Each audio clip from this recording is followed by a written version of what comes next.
the bag down. Turn around now. Officer, I paid. I have the receipt. What's your probable cause? Counterfeit call. You match the description. Don't argue with me. I'm Marcus Thorne, DOJ Civil Rights. My credentials are in my jacket. Ask before you grab. Yeah? And I'm Santa Claus. Hands behind your back. I'm not resisting. Officer Derek Vance had been patrolling the upscale suburbs of Northern Virginia for 4 years when he decided to turn a routine Tuesday afternoon into a national headline that would cost the county taxpayers $6.4 million. He was 29 years old, fit, aggressive, and operated under the dangerous delusion that his badge granted him the authority to curate who belonged in his sector and who did not. He viewed the world through a lens of suspicion, where every deviation from his perceived norm was a threat to be neutralized. On that bright, crisp afternoon, the threat was Marcus Thorne, a 52-year-old man standing outside the sliding glass doors of Organic Roots Market. Thorne was not a threat. He was not a criminal. He was not indigent. He was the section chief for the Department of Justice's Civil Rights Division's Special Litigation Section. He was the man whose signature appeared on federal consent decrees that dismantled corrupt police departments. And he was currently being slammed against the hood of a patrol car for the crime of buying a gallon of whole milk and a block of aged cheddar with a $100 bill. What Officer Vance did in those next 15 minutes, ignoring Thorne's calm demeanor, dismissing his statements, and mocking his claims of federal employment, would become a case study in every police academy in the country. It would be cited in law reviews and referenced in congressional hearings as the definitive proof that bias can blind an officer to reality. Before we dive into the details of this catastrophic failure of judgment, let me ask you, where are you tuning in from today? If you believe that law enforcement officers need higher standards of training and accountability, please hit that subscribe button. We are building a community dedicated to truth and justice, and your support helps us tell these necessary stories. The location was the parking lot of Organic Roots Market in Fairfax County. It is the sort of establishment where the vegetables are misted every 10 minutes and the classical music is piped in at a volume designed to soothe. It attracts a specific clientele: corporate lawyers, lobbyists, retired senators, and the wealthy elite of the D.C. metro area. The parking lot is a sea of luxury SUVs and German sedans. It was 2:15 p.m. on a Tuesday. The sun was high, casting long, sharp shadows across the asphalt. The market wasn't crowded. The lunchtime rush had faded, and the after-work crowd hadn't yet arrived. Marcus Thorne had arrived 10 minutes earlier. He had been in meetings all morning at the Department of Justice headquarters on Pennsylvania Avenue and had taken the afternoon off to prepare for a dinner party he was hosting that evening. He was still wearing his work attire, a bespoke navy blue suit cut from Italian wool, a crisp white shirt with French cuffs, and a silk tie that cost more than Officer Vance's weekly grocery budget. He looked impeccable. He carried himself with the quiet, heavy gravity of a man who has spent 25 years wielding the power of the federal government to enforce the Constitution. He had walked into the store, selected his items, and proceeded to the checkout. He had spoken to no one other than to offer a polite greeting to the clerk. He had done nothing to draw attention to himself other than existing as a black man in a high-end space. But for the clerk behind the counter, and subsequently for Officer Vance, that was enough to trigger a chain of events that would destroy lives. Marcus Thorne was not a man who sought the spotlight. At 52, he had built a career on precision discretion and an unyielding adherence to the rule of law. He had graduated top of his class from Yale Law School, spent 5 years as a federal prosecutor in New York, and then moved to the Civil Rights Division in Washington, D.C. His colleagues described him as a force of nature. He was the architect behind the investigations into 3 major metropolitan police departments that had engaged in systemic discriminatory policing. He knew the Fourth Amendment better than most people knew their own children's names. He knew the specific legal thresholds for reasonable suspicion and probable cause, because he had written the guidelines used to train federal agents on those very concepts. That Tuesday, Thorne was simply a man who needed milk. He stood at the counter, placing the plastic gallon jug and the sharp cheddar on the conveyor belt. The total came to $14.50. Thorne opened his leather wallet, a wallet that contained his Department of Justice credentials, tucked behind his driver's license, and pulled out a crisp $100 bill. He didn't carry small cash often. He had withdrawn the money from the bank that morning for his housekeeper. The clerk was a 25-year-old man named Brady. Brady had worked at Organic Roots for 6 months. He was anxious, eager to be seen as vigilant by his management, and unfortunately deeply prejudiced in ways he likely didn't even admit to himself. When he saw Thorne, a tall, broad-shouldered black man, hand over a large bill, Brady didn't see a successful attorney. He saw a stereotype. Brady held the bill up to the light. He snapped the paper. He used the counterfeit detector pen, marking a yellow line across Franklin's face. The ink remained yellow, indicating the bill was genuine, but Brady wasn't satisfied. In his mind, something was off. "Do you have anything smaller?" Brady asked, his voice tight. "I'm afraid I don't." Thorne replied, his voice a deep, calm baritone. "Is there an issue with the bill?"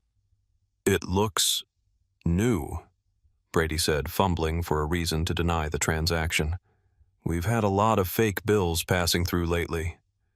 I just withdrew that from the Chase branch down the street not an hour ago," Thorne said, offering a small, patient smile. "I can assure you it is legal tender." Brady hesitated. He looked at the line of customers forming behind Thorne, mostly white women in yoga pants or business suits, and felt a surge of irrational panic. He decided, based on absolutely no evidence other than his own discomfort, that Thorne was a scammer. "I need to get a manager approval for 100. Brady lied. He stepped away from the register and went into the back office. But he didn't call a manager. He called 911. 911, what is your emergency?" "Yeah, this isn't an emergency, but I'm at Organic Roots Market. There's a guy here trying to pass fake currency." "Has the bill been verified as counterfeit?" the dispatcher asked. "Well, the pen worked, but it looks fake. And the guy is acting suspicious. He's looking around acting nervous. He's huge. I'm actually feeling kind of threatened." "Is he armed? Is he making threats?" "No, but he's just looming. You know, he's refusing to leave until I take the money." "Can you send someone?" Brady returned to the register, sweating. "Manager is on the way," he muttered. He processed the transaction, handed Thorne his change and the receipt, hoping the police would arrive before Thorne left. He wanted to be the hero who caught the counterfeiter. Thorne took his bag. "Thank you. Have a pleasant afternoon." He walked toward the exit, unaware that a patrol car was already screaming toward the market, driven by an officer who was looking for a fight. "Do you think store employees should face legal penalties for making false police reports based on bias? Leave your thoughts in the comments below." Officer Derek Vance was 29 years old, and in his own mind, he was the thin blue line separating civilization from chaos. He had joined the force 4 years prior, looking for action. He found traffic stops and paperwork, and he resented it. Vance had a reputation in the precinct, though not the one he thought he had. He believed he was a hard charger, a proactive cop who sniffed out crime before it happened. His sergeant, however, saw a liability. Vance had accumulated 14 complaints in 4 years. That is an average of 1 complaint every 3.5 months. Most of the complaints followed a specific pattern. Vance would spot a minority male in a nice car or a nice neighborhood, find a flimsy pretext to stop them. A rolling stop, a dim license plate light, furrowed brows, and then escalate the situation when the citizen asserted their rights. He had been reprimanded twice for discourteous conduct. He had been sent to a de-escalation seminar that he spent playing games on his phone. But because none of the previous incidents had resulted in physical injury or a lawsuit, he remained on the street. The union protected him, and the department, short-staffed and overwhelmed, kept hoping he would mature. It was a failure of supervision that would cost them dearly. When the call came in about the suspicious male passing fake currency at the Organic Roots Market, Vance was only 2 blocks away. His radio crackled. Unit 4 Alpha responding to the 911 call at Organic Roots. Subject is a black male, tall, dark suit. Complainant alleges counterfeit bills and intimidating behavior. Vance hit his lights and sirens. His heart rate spiked. In his mind, he wasn't going to check on a customer dispute. He was going to apprehend a felon. He pictured a fraudster, maybe part of a ring, someone who would run or fight. He gripped the steering wheel, his knuckles white. Intimidating behavior, Vance muttered to himself. Not on my watch. He didn't wait for backup. He didn't ask for more details. He didn't consider that the dispatcher had said the pen test passed. He only heard blackmail and intimidating. He created a narrative before he even saw the suspect. This is known as confirmation bias, and in policing it can be lethal. Vance pulled his cruiser up to the curb, blocking the handicap ramp tires, screeching slightly to announce his arrival. He slammed the car into park and exited the vehicle, adjusting his utility belt. He adjusted his body camera, ensuring it was recording, convinced it would capture his heroism. He scanned the exit. The automatic doors slid open. Marcus Thorne stepped out. He was holding a paper grocery bag in one hand and his car keys in the other. He was looking down at his phone, checking an email from the Attorney General's office regarding an upcoming briefing. He looked up as the police cruiser screeched to a halt. Thorne didn't run. He didn't look nervous. He looked annoyed. He paused, waiting to see if the officer was responding to an emergency inside the store. Vance saw the suit and didn't think lawyer. He thought drug money. He saw the calm stance and didn't think innocent. He thought arrogant. Vance marched toward the doors, his hand resting near his holster. He walked with a swagger that he thought projected authority, but actually projected insecurity. "Hey!" Vance shouted, pointing a finger at Thorne. "Stay right there." Thorne stopped. He looked behind him, then back at Vance. "Are you addressing me, officer?" "Yeah, I'm addressing you. Don't play dumb. Put the bag on the ground." Thorne stood his ground. He was 6'2", the same height as Vance, but he held himself with a dignity Vance couldn't replicate. "Officer, I am a customer here. I have purchased my items. Unless you have a specific articulable suspicion that I have committed a crime, I will be proceeding to my vehicle." Vance closed the distance, stepping into Thorne's personal space. "I'll give you the suspicion. We got a call. Fake money. Disorderly conduct. You fit the description. Now drop the bag before I make you drop it." The trap was set. The tragedy had begun. The air between the two men was electric. On one side, the raw, unchecked power of street-level enforcement. On the other, the intellectual and legal power of the federal government. Officer Vance had no idea he was barking orders at a man who could technically order an audit of his entire department's hiring practices. Marcus Thorne took a slow breath. He knew exactly what was happening. He had read thousands of case files describing this exact scenario. He knew that any sudden movement could be interpreted as a threat. He knew that raising his voice would be documented as aggressive behavior. He had to remain ice cold. "Officer," Thorne said, his voice measured and precise. "My name is Marcus Thorne. I paid for these items with legal currency. I have the receipt in this bag. The clerk accepted the payment. The transaction was completed." "I don't care what you say you did," Vance snapped. "I'm investigating a felony. Passing counterfeit bills is a felony. Now, for the last time, put the bag down and turn around." "I am not refusing to cooperate," Thorne said, strictly for the benefit of the body camera he knew was recording. "However, I am asserting that you lack probable cause for an arrest. A phone call from a clerk does not constitute probable cause without verification. Have you examined the bill? Have you spoken to the manager?"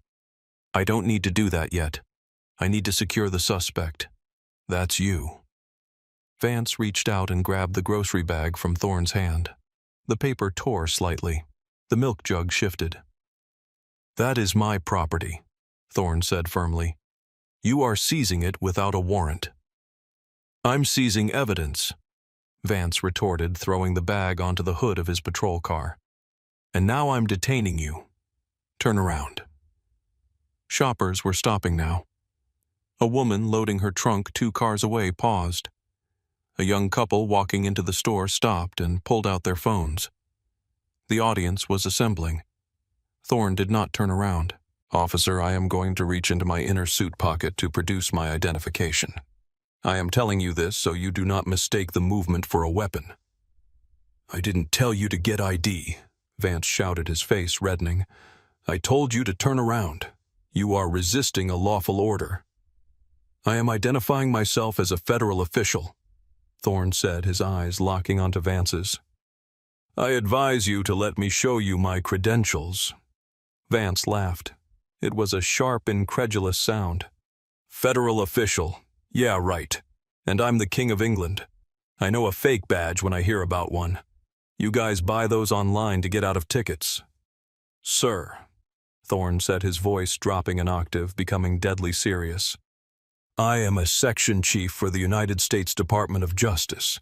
If you put your hands on me, you will be violating Title 18, Section 242 of the United States Code, deprivation of rights under color of law." Vance froze for a split second. The specific legal citation confused him. Most people just yelled or cursed. This man was citing federal code. But Vance's ego was too far committed to back down. To back down now in front of the people recording with their phones would be a humiliation. He had to be right. The guy had to be a con artist, a smooth talker. "Lawyer talk doesn't work with me," Vance sneered. "You're under arrest." Vance lunged. He grabbed Thorne's left wrist and twisted it behind his back with excessive force. Thorne grimaced in pain as his shoulder joint was torqued, but he did not fight back. He went limp, allowing the officer to manipulate him, ensuring there was zero ambiguity on the video. "I am not resisting," Thorne announced loudly to the witnesses. "I am complying with this officer's physical force. I am being arrested for purchasing milk." "Shut up!" Vance yelled, grabbing the other wrist. "Stop fighting!" "I am not fighting," Thorne replied calmly. The handcuffs clicked shut. The metal bit into Thorne's skin. Vance tightened them as far as they would go, a petty punitive measure used by weak officers to inflict pain without leaving a bruise. "You're done," Vance hissed in Thorne's ear. "You're going to jail for forgery and resisting." Thorne looked at the reflection in the store window. He saw a man in a $3,000 suit handcuffed like a common criminal. He felt the anger rising hot and sharp, but he pushed it down. He needed a clear head. He needed to remember everything. "Officer," Thorne said quietly, "I want you to remember this moment, because you are going to relive it in court depositions for the next 2 years." The spectacle was now in full swing. At least 6 people were recording with smartphones. One brave woman, an older lady with a cane, stepped forward. "Officer, he didn't do anything. We saw him walking out. He was just walking." Vance spun around, sweating now. "Back up. Everyone back up. This is an active crime scene. You want to go to jail for obstruction." "It is not a crime scene," Thorne corrected him from the hood of the car. "It is a grocery store parking lot, and these citizens have a First Amendment right to record public officials in the discharge of their duties." "I told you to shut your mouth." Vance shoved Thorne toward the rear door of the cruiser. He didn't bother to protect Thorne's head as he guided him in. Thorne had to duck quickly to avoid hitting the door frame, another violation of procedure. Vance slammed the door. The sound echoed across the lot. Inside the car, the air was stale and smelled of plastic and old coffee. The partition screen separated Thorne from the front seat, a cage designed to dehumanize. Thorne shifted his weight to alleviate the pressure on his wrists. He closed his eyes for a moment, centering himself. He began to build the file in his mind. Count 1, unlawful detention. Count 2, false arrest. Count 3, excessive force. Count 4, failure to verify exculpatory evidence. Count 5, profane and abusive language. He opened his eyes and looked at the back of Vance's head. Vance got into the driver's seat, adrenaline still coursing through him. He picked up the radio. "Dispatch 1 in custody. Male black. Resisting. Bringing him in for processing." "Copy that, 4 Alpha. Did you recover the counterfeit bills?" Yeah, I have the evidence." Vance lied. He realized he hadn't actually checked the bill. He hadn't even gone inside the store. He had arrested a man based solely on a phone call and an attitude. A seed of doubt planted itself in his stomach, but he crushed it. No, the guy is a scammer. The suit is a prop. The badge he talked about is fake. Vance started the car and peeled out of the lot, driving aggressively. "What is your badge number?" Thorne asked from the back seat. Vance looked in the rearview mirror. "It's on the ticket you're going to get." "I am asking you verbally, as is my right. What is your badge number and your full name?" "Officer Vance. Badge 4922. Happy now." "Thank you, Officer Vance. And who is your immediate supervisor on duty?" "Sergeant Miller. You can cry to him when we get there. He hates scammers, too." Thorne almost smiled. Sergeant Miller. He didn't know the name, but he knew the type. The desk sergeant is usually the gatekeeper. If Miller had any sense, this nightmare would end in the precinct lobby. If he was like Vance, it would go to the holding cell. "I have my wallet in my back pocket," Thorne said. "Inside is my Department of Justice commission. It is a federal ID card with a holographic seal. I also have my badge in a leather case. I am asking you for your own sake to pull over and look at it." "I'm not pulling over," Vance said. "We're going to the station. You can show your little toy badge to the booking officer." "Very well," Thorne said. He stopped talking. There was nothing more to say to Officer Vance. The young man was past the point of rescue. He had driven off a cliff and was currently falling. He just hadn't hit the bottom yet. The drive took 20 minutes. Thorne spent the time memorizing the route, the speed, the times Vance rolled through stop signs. He was compiling the evidence that would strip Vance of his career. Do you believe officers should be required to verify credentials before making an arrest in nonviolent situations? Let us know your opinion. The 42nd Precinct was a brick building that had seen better days. It smelled of floor wax and stale anxiety. Officer Vance pulled into the sally port, the secure garage where arrestees are unloaded. He parked the car and killed the engine. "Out!" Vance barked, opening the rear door. Thorne stepped out, his legs stiff. The handcuffs were cutting off circulation to his thumbs. Vance grabbed his arm and marched him toward the intake door. They walked through the heavy steel doors and into the processing area. There was a long counter behind which sat the desk sergeant. Sergeant Thomas Miller was 55 years old. He had 30 years on the job. He had seen everything. He had seen riots, homicides, births in the back of patrol cars, and he had seen stupid rookies make stupid mistakes. He was drinking a lukewarm coffee and reading a report when Vance walked in with his prisoner. Miller looked up. His eyes scanned Vance, flushed, sweaty, pumped up. Then his eyes moved to the prisoner. He saw the Italian wool suit. He saw the silk tie. He saw the shoes Ferragamos, if Miller wasn't mistaken. But mostly he saw the face. He saw the calm, icy rage in Marcus Thorne's eyes. Miller slowly put down his coffee cup. The hairs on the back of his neck stood up. This wasn't a drug dealer. This wasn't a scammer. This was a man who commanded rooms. "What do we have here, Vance?" Miller asked, his voice cautious. "Counterfeiting, Sarge," Vance said, puffing out his chest. "Passing fake hundreds at the organic routes, resisting arrest, disorderly." Miller looked at Thorne. "Counterfeiting in that suit." "It's a prop, Sarge. Part of the con. He tried to tell me he was a federal agent." Vance laughed, expecting Miller to join in. Miller didn't laugh. He came around the desk. He walked up to Thorne. "Sir," Miller said, addressing the prisoner, not the officer. "I apologize for the restraints. Did you say you are federal?" "I am the Section Chief of the Special Litigation Section Civil Rights Division, U.S. Department of Justice," Thorne said.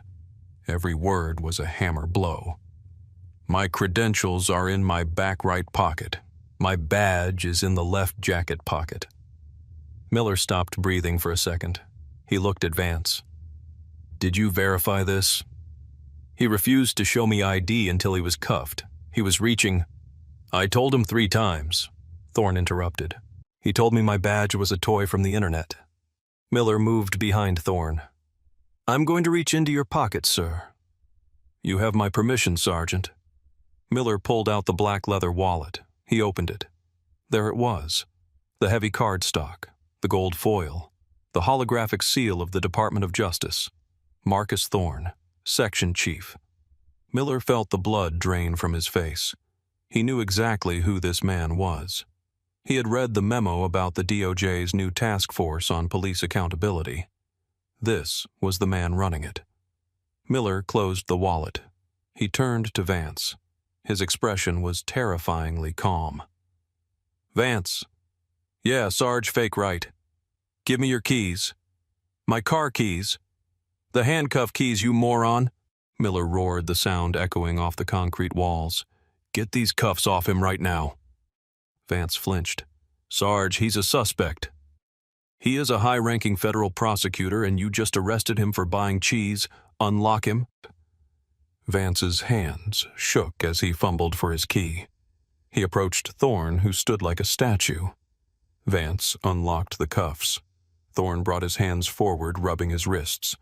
There were deep red indentations where the metal had dug in. Sarge, the clerk said. Vance stammered. Shut up, Miller hissed. Go stand in the corner. Don't speak. Don't move. Miller turned to Thorne. Mr. Thorne, sir, I don't know what to say. We can fix this. Thorne looked at Miller, then at Vance, cowering in the corner. Sergeant, Thorne said, I want the watch commander down here immediately.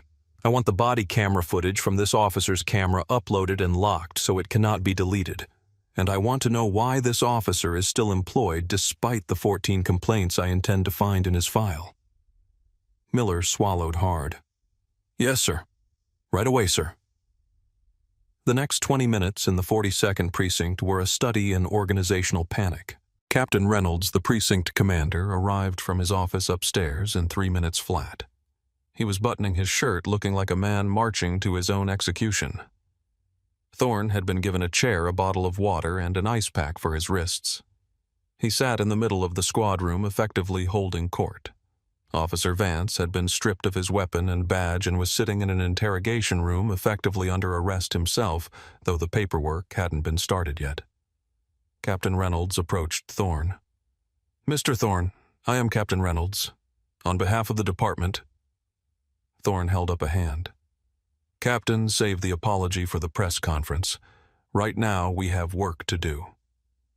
Thorne stood up. He was no longer the victim. He was the investigator. Here is what is going to happen. Thorne instructed, his voice filling the room. You are going to call the district attorney. You are going to inform her that you have a false arrest of a DOJ official. Then you are going to call the FBI field office. I want an agent here to document a civil rights violation. Sir, is that necessary? We can handle this internally, Reynolds pleaded. Internally? Thorne raised an eyebrow. Captain, your officer arrested me because I bought milk while black. He refused to look at my ID. He used excessive force. And he did it all based on a call from a clerk who thought a $100 bill looked too new. Your internal process is what created Officer Vance. I am not trusting it to fix him. Thorne walked over to the desk where his belongings had been dumped. He picked up his grocery bag. The milk was warm. The cheese was sweating. I assume the department will reimburse me for these groceries, Thorne asked dryly. Of course, sir. Anything you need. What I need, Thorne said, turning to look at the closed door of the interrogation room where Vance sat, is for that officer to never wear a uniform again. I want his certification revoked. I want him added to the National Decertification Index. Because if he did this to me, a man with the power of the federal government behind him, God help the teenager he stops tomorrow night. The FBI arrived within the hour. Special Agent Miller, no relation to the sergeant, took Thorne's statement. They watched the body camera footage together in the captain's office. The room went silent as they watched Vance screaming at Thorne, grabbing the bag and twisting Thorne's arm. They watched Thorne calmly identify himself. They heard Vance mock the badge. "Jesus," the FBI agent muttered. "He really said, 'I'm the King of England.'" "He did," Thorne said. "That's intent," the agent noted. "He willfully ignored exculpatory evidence to proceed with a harassment arrest." Captain Reynolds put his head in his hands. He knew the department was finished. The lawsuit wasn't just coming, it was already here. Thorne left the precinct 3 hours later. He was driven home in an unmarked car by the captain himself. His car was towed from the grocery store lot to his driveway at the city's expense. When he got home, Thorne didn't go to his dinner party. He canceled it. He sat in his study drinking a glass of scotch, staring at the red marks on his wrists. He wasn't happy. He wasn't triumphant. He was tired. He was exhausted by the knowledge that no amount of education, money, or status could protect him from the basic assumption of criminality that Vance had projected onto him. The video hit the internet 2 days later. A bystander had uploaded it to TikTok, captioning it, "Cop arrests guy in suit for buying milk." It had 4 million views by noon. By the time the news broke that the guy in the suit was a DOJ section chief, the views had climbed to 20 million. The outrage was volcanic. The fallout was swift and brutal, exactly as Thorne had predicted. Officer Derek Vance was fired 6 days after the incident. The union, seeing the body camera footage and the DOJ title, didn't even fight it. He was charged with assault and deprivation of civil rights. He pleaded guilty to a lesser charge to avoid federal prison, but he surrendered his law enforcement certification permanently. At 29, his career in policing was over. He now works in landscaping. Brady, the clerk at Organic Roots, was terminated for violating company policy regarding police calls and discrimination. Organic Roots issued a public apology and donated $500,000 to a legal defense fund for victims of profiling. But the biggest blow was to the county. Thorne filed a civil rights lawsuit not for the money, but to force a consent decree. The settlement was reached in record time, $6.4 million. It was one of the largest individual payouts for a wrongful arrest in the state's history. But the money didn't go to Thorne's bank account. He established a scholarship fund for minority law students and a legal clinic for residents of the county who had been wrongfully stopped by the police. In the final settlement hearing, Thorne stood before the cameras. He looked older than he had that day in the parking lot. "Justice was served in my case," Thorne told the press. "But justice is not a lottery. You shouldn't have to be a federal official to be treated with human dignity at a grocery store. Officer Vance didn't just fail me. He failed the oath he swore. And the system that kept him on the street with 14 complaints failed us all." The story of Marcus Thorne and Officer Vance is a stark reminder of the cost of bias. It cost a city millions. It cost a young man his career. And it cost a community its trust. It reminds us that the badges and uniforms are symbols of authority, but they are worn by flawed human beings. And when those human beings are allowed to operate with unchecked bias, the results are catastrophic. We have to ask ourselves, if Marcus Thorne hadn't been who he was, what would have happened? Would he be sitting in a jail cell right now, unable to make bail, losing his job, his reputation destroyed? The answer, uncomfortably, is almost certainly yes. That is why we share these stories, to shine a light, to demand better. What do you think is the solution to preventing officers like Vance from remaining on the force? Is it better training, stricter oversight, or something else? Please leave your thoughts in the comments below. We read every single one, and if you found this story compelling, please like and subscribe. It costs you nothing, but it means the world to us. Until next time, stay safe, know your rights, and look out for one another. Stop right there. Tenants only. You're not walking into the daily grind. I'm buying coffee. Move. Take your hand off your spray. Don't tell me how to do my job. You're trespassing. Turn around, now. Touch me and you'll be explaining it to the state. I'm the regional health director. Sure. Fake badge, fake title, last... The words cut through the low hum of the lobby like a whip crack.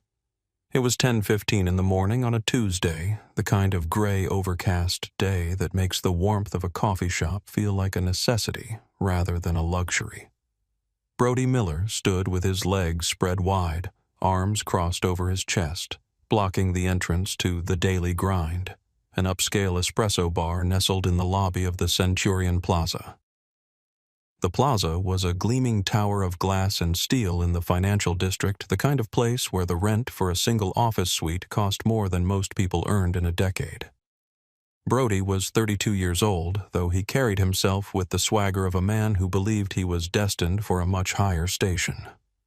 He wore the navy blue uniform of Citadel Security, a utility belt weighed down with a flashlight, a radio, a heavy set of keys, and a canister of pepper spray that he itched to use. He had applied to the police academy twice. He had been rejected twice. The psychological evaluation had flagged him for impulse control issues and rigid thinking patterns, polite, bureaucratic speak for a man who enjoyed power a little too much and had very little patience for anyone who didn't look like him. Standing in front of him, looking confused but remarkably calm, was a woman who stood 5'5" against Brody's 6'2" frame. She wore a heavy trench coat against the rain, a simple scarf, and comfortable walking shoes. Her hands were empty save for a small leather handbag. She was black, her hair pulled back in a practical no-nonsense bun. To Brody Miller, whose worldview was shaped by internet echo chambers and a deep-seated resentment of anyone he deemed out of place, she looked like a vagrant, a wanderer, someone who had slipped in off the street to steal warmth and bother the high-paying tenants of Centurion Plaza. "Excuse me," the woman said. Her voice was soft, melodic, but it held an undercurrent of steel that Brody was too dense to pick up on. "I'm just going to the counter to order a coffee. I have a meeting in the building in 20 minutes. "Yeah, I've heard that one before," Brody sneered, taking a step forward, invading her personal space. He enjoyed this part, the intimidation. It made him feel like the thin blue line he so desperately wanted to be part of. "Meeting with who, the janitor look lady? This is a private corporate environment. The coffee shop is for tenants and guests, not for people looking for a handout or a bathroom to wreck. You need to leave. Now." He didn't ask for her name. He didn't ask who she was visiting. He looked at her skin, he looked at her sensible shoes, and he made a decision that would eventually cost his employer millions of dollars. He decided she was trash that needed to be taken out. The woman didn't back down. She didn't raise her voice, and she didn't curse. She simply adjusted her handbag and looked him directly in the eye. "My name is Dr. Evelyn Vance. I am not soliciting. I am a customer and I am a state official. I suggest you step aside." Brody laughed. It was a harsh barking sound. "Dr. Wright, and I'm the Surgeon General. Beat it or I'm physically removing you for trespassing." Dr. Evelyn Vance was not accustomed to being spoken to like a delinquent teenager. At 58 years old, she had spent the last 3 decades of her life navigating the treacherous waters of public health administration. She held a PhD in epidemiology from Johns Hopkins and a master's in public administration. She had led the state through 2 flu epidemics, a measles outbreak and the unprecedented chaos of the recent global pandemic. She was currently serving as the regional health director for the entire tri-state area. Her signature was on the operating licenses of every hospital, clinic, restaurant, and crucially, every coffee shop in the city. Evelyn was a woman of immense patience. You didn't survive 30 years in government without learning how to weather storms. She had sat in congressional hearings while politicians screamed at her. She had negotiated with pharmaceutical CEOs who thought they could buy her integrity. She had walked into quarantine zones that grown men were afraid to enter. A rent-a-cop with a complex was not something that frightened her. It exhausted her. She had arrived at Centurion Plaza early for a scheduled compliance audit with the building's property management firm. The meeting wasn't until 10:30 a.m., but Evelyn liked to arrive early. She liked to get a feel for a place before the suits and ties came out to dazzle her with spreadsheets. She wanted to see the lobby, check the hygiene of the public spaces, and yes, get a cup of black coffee and a scone before the grilling began. "Young man," Evelyn said, her voice dropping an octave, becoming the voice she used when addressing a room full of panicked hospital administrators. "You are making a significant error in judgment. I am not asking for your permission to enter. I am telling you that I am purchasing a coffee. Now move." She stepped to the side, attempting to bypass him. Brody moved faster than his bulk suggested. He sidestepped, blocking her path again, his chest bumping against her shoulder. It was a violation. Physical contact. A distinct escalation. "I said no." Brody growled, his hand drifting to the mace canister on his belt. "You deaf? I'm not gonna tell you again. We have standards here. We don't let just anyone wander in off the street. You people always think you can just walk in wherever you want." You people. The phrase hung in the air, heavy and toxic. The lobby was beginning to fill with mid-morning traffic. Lawyers in $1,000 suits, tech consultants in branded hoodies, and administrative assistants running errands. People were stopping, heads were turning. But nobody intervened.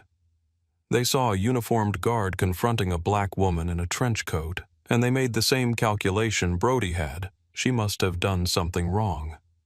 She must not belong here. Evelyn took a slow breath. She felt the old familiar burn of humiliation rising in her chest, the ancient wound that every black person in America carries, the knowledge that no matter how many degrees you earn, no matter how high you rise, to some people, you will always be a suspect first and a citizen second. But she pushed it down. Anger wouldn't help her here. Precision would. "I am going to ask to speak to the manager of this establishment," Evelyn said, gesturing toward the coffee shop counter where a young woman with blonde hair was watching the commotion with a look of annoyance. "If you won't let me buy coffee, perhaps she will explain your store's policy to me." "Chloe!" Brody shouted over his shoulder, never taking his eyes off Evelyn. "Hey, Chloe, we got a vagrant refusing to clear the area. Says she wants to talk to you." Chloe Baxter, the 28-year-old manager of the Daily Grind, sighed audibly. She wiped her hands on her apron and walked around the counter. Chloe was the kind of manager who prided herself on the vibe of her shop. She curated the playlist, she chose the artwork, and she was fiercely protective of the exclusive atmosphere that allowed her to charge $7 for a latte.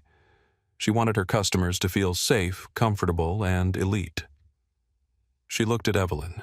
She didn't see the silk blouse under the trench coat. She didn't see the intelligent eyes. She saw a disruption.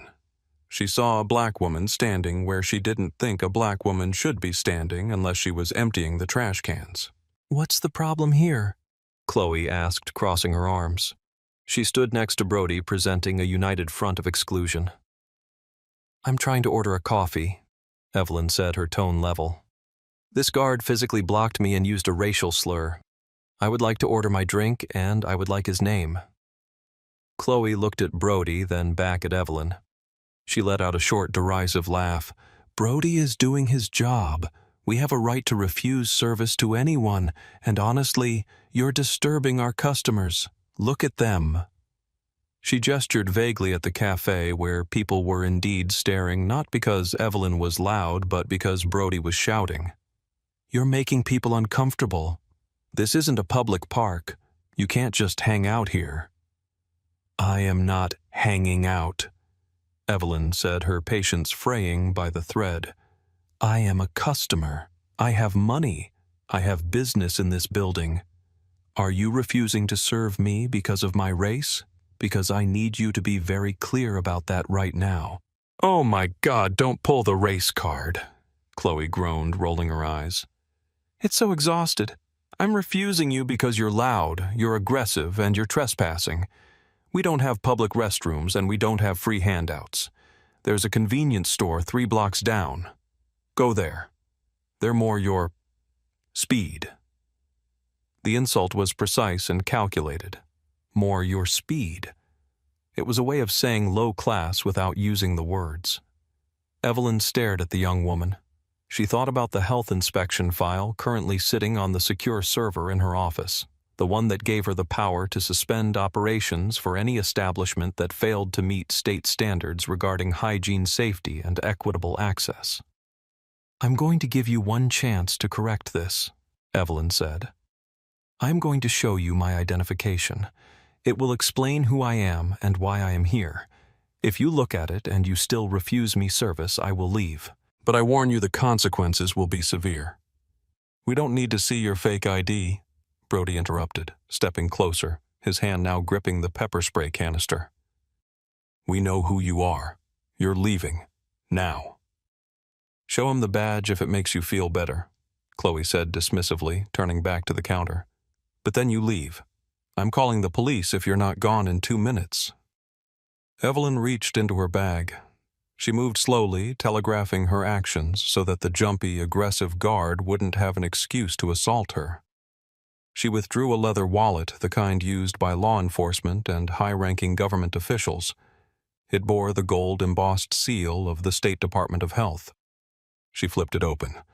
Inside was a gold badge and a laminated identification card with her photo, her title, Regional Director of Public Health, and a holographic state seal that was impossible to forge without millions of dollars in equipment. "Here," Evelyn said, holding it up for Brody to see. "Read it, carefully." Brody barely glanced at it. He had already decided what the truth was, and his brain was not interested in contradictory evidence. In his mind, black women didn't carry gold badges. Therefore, the badge was fake. It was a toy, a prop. "Where'd you get that?" Brody scoffed, swatting at the air near her hand. "Party City. You think I'm stupid? That's not a real badge. You're impersonating an officer now. That's a felony, lady." "It is not a police badge," Evelyn said, her voice tightening. "It is a state government credential. Read the text." "I don't need to read your garbage," Brody yelled. He was performing now, performing for Chloe, performing for the audience in the lobby. "You're a fraud. You're a trespasser. And now you're trying to scam me. That's it." He reached out and grabbed Evelyn's arm. His grip was hard bruising. Evelyn gasped, dropping the wallet. It hit the marble floor with a heavy thud. "Get your hands off me!"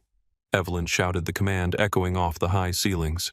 "You're under arrest for trespassing and assault," Brody yelled, twisting her arm behind her back. He wasn't a police officer. He had no legal authority to arrest anyone unless a felony was committed in his presence. But Brody didn't care about the law. He cared about dominance. "Get on the ground now." Around the lobby, the atmosphere shifted. The bystanders who had been passively watching suddenly woke up. Phones came out. The recording lights blinked on. A young man in a suit stood up from his table. "Hey man, take it easy. She's not fighting you." "Back off!" Brody screamed at the bystander, his face red, a vein bulging in his neck. He shoved Evelyn forward, forcing her chest against the cold granite of the security desk. "I said back off. I've got a hostile subject here. Chloe, call 911. Tell them we have a violent trespasser resisting detention." Evelyn's cheek was pressed against the stone. Pain shot through her shoulder. She was 58. Her joints weren't what they used to be. She could feel the humiliating pressure of his body weight pinning her. But even in that position, with the taste of dust in her mouth, her mind was working. She was memorizing everything. The pressure of his hand, the smell of stale coffee on his breath, the exact time on the clock on the wall, 10:22 a.m. "You have made a mistake that you cannot survive," Evelyn whispered. Brody leaned down his lips close to her ear. "Shut up. You're done. You're going to jail and then you're going back to whatever hole you crawled out of." Chloe was on the phone behind the counter, her voice pitched high and frantic, playing the victim perfectly. "Yes, please hurry. She's crazy. She has a fake weapon or badge or something and she attacked our guard. We're all terrified. Please send help." The audacity of the lie was almost impressive. Evelyn closed her eyes. She stopped struggling. There was no point in fighting physically. The trap was set. Now she just had to wait for the real authorities to arrive. She knew the police. She worked with them daily on mental health crisis teams and addiction outreach programs. She knew the captain of the precinct. Brody held her there for 8 minutes. 8 agonizing minutes where he paraded his captive to the lobby. "See this," he told a courier who walked in. "This is what happens when you don't respect the rules. We keep this place clean." Sirens wailed in the distance, growing louder. The blue and red lights flashed against the rain-slicked windows of the plaza. 2 uniformed officers burst through the revolving doors, hands on their holsters scanning for the violent threat. The first officer was a rookie, young and wide-eyed, but the second was Sergeant Miller, no relation to Brody, a 20-year veteran with a graying mustache and eyes that had seen everything. "Police, let her go!" Sergeant Miller commanded, his voice booming. Brody didn't let go immediately. He smiled. The cavalry had arrived to back him up. "I got her secured, officer. She tried to force her way in, showed a fake badge, and then initiated physical contact. I had to subdue her." Sergeant Miller walked over his eyes, moving from the guard to the woman pinned against the desk. He saw the expensive coat. He saw the quality of the shoes. He saw the lack of struggle. "I said let her go," Miller repeated, softer this time, but with more danger in his tone. "Step back, now." Brody released her, stepping back with a smug expression. "Watch her, she's slippery. Claims she's a doctor." Evelyn stood up slowly. She brushed the dust off her coat. She rotated her shoulder, wincing at the pop. She didn't look at Brody. She looked directly at Sergeant Miller.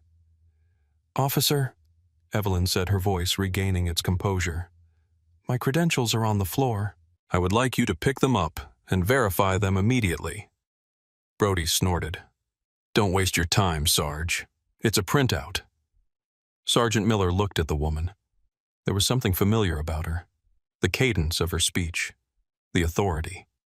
He bent down and picked up the leather wallet. He flipped it open. The sergeant froze. He knew that badge. He knew that seal. Every police officer in the state knew that seal because during the pandemic, the orders bearing that seal were the law of the land. He looked at the photo, then at the woman standing before him. Sergeant Miller's face went pale. He snapped his head toward Brody. "You idiot," Miller muttered. "What?" Brody blinked, his smile faltering. Miller turned the badge so Brody could see it. "Do you know what this is? This is the regional health director. This is a high-level state official. You just assaulted the woman who runs the entire public health department." The silence that fell over the lobby was absolute. The espresso machine hissed a lonely sound in the cavernous quiet. Brody stared at the badge. "No, that's... She's lying. She's black. She can't be." He stopped himself, but it was too late. The words were out. Evelyn stepped forward. She looked 10 feet tall. "I am Dr. Evelyn Vance, and I am currently conducting an official inspection of these premises. Officer, I want this man arrested for assault, false imprisonment, and interference with a government official, and I want that manager detained for filing a false police report." Brody took a step back, his hands shaking. I was just following protocol. She didn't look like... "Like what?" Evelyn asked, stepping into his space. "Like I belonged. Like I had power. You looked at my skin and you decided I was nothing. And now you are going to learn exactly how much something I am." Chloe behind the counter had gone deathly white. She dropped the phone. "Officer," Evelyn said, turning to the sergeant. "Secure the scene. Nobody leaves. I need to make a call to the governor's office to explain why his appointee was handcuffed for trying to buy a latte." Sergeant Miller nodded, pulling his own handcuffs from his belt. but this time he walked toward Brody. "Turn around. Hands behind your back." "But I'm security." Brody stammered, his voice cracking. "We're on the same side." "We are not on the same side," Miller said, snapping the cuffs on tight. "You're a liability, and you're under arrest." As Brody was led away shouting about his rights, Evelyn didn't watch him go. She turned her attention to the counter, to Chloe. The property management team arrived 6 minutes later. 3 men in expensive gray suits sprinting across the marble floor, looking as if they were about to have heart attacks. They had received a call from the governor's chief of staff. "Dr. Vance!" The lead manager gasped out of breath. We are devastated. This is a misunderstanding. Please come to the conference room. Let us get you some water, some ice for your shoulder." Evelyn held up a hand. "I don't want water, and I don't want a conference room." She reached into her bag and pulled out a tablet. She tapped the screen, bringing up a digital inspection form. "I am here for a compliance check," Evelyn said. "And since I am already here and since I have been denied service, I think I will start my inspection right now with the coffee shop." She walked toward the counter. Chloe was standing there, tears streaming down her face, trembling. "I'm so sorry. I didn't know. Please, I have a kid." "You didn't know I was a director," Evelyn said, her voice cold. "But you knew I was a human being. And that wasn't enough for you." Evelyn walked past the counter, pushing through the swinging door into the employee area. "Lights up. Everything open. I want to see the milk fridges. I want to see the expiration dates. I want to see the rat traps." Go. For the next 45 minutes, Dr. Evelyn Vance dismantled the daily grind. It was a white glove inspection of the most brutal kind. And because Chloe had been so focused on maintaining the vibe and profiling customers, she had neglected the actual work. Evelyn found mold in the ice machine. She found milk that was 3 degrees too warm. She found a cockroach trap that hadn't been changed in 6 months under the sink. She documented every single violation with photos, uploading them directly to the state database. When she emerged, the lobby was full of spectators. She walked up to the property manager and the weeping Chloe. "This establishment is hereby closed effective immediately due to critical health code violations," Evelyn announced. She slapped a bright orange sticker onto the glass of the pastry case. "Revocation of license. You have 30 days to remediate pending a hearing." She turned to the property manager. "And as for your security firm, if that company is still contracted by this building by the time I get back to my office, I will deem this entire plaza unsafe for public occupancy and shut the whole tower down. Do I make myself clear?" "Crystal clear, doctor," the manager said, sweating. "He's gone. They're gone. It's done." The lawsuit was filed 3 weeks later. It was not a quiet affair. It was a scorched earth legal campaign. Evelyn sued the security firm Citadel Security for civil rights violations, assault, and negligent hiring. She sued the Daily Grind corporate parent for discrimination. The security footage of Brody body slamming the regional health director went viral. It was played on CNN, Fox, and MSNBC.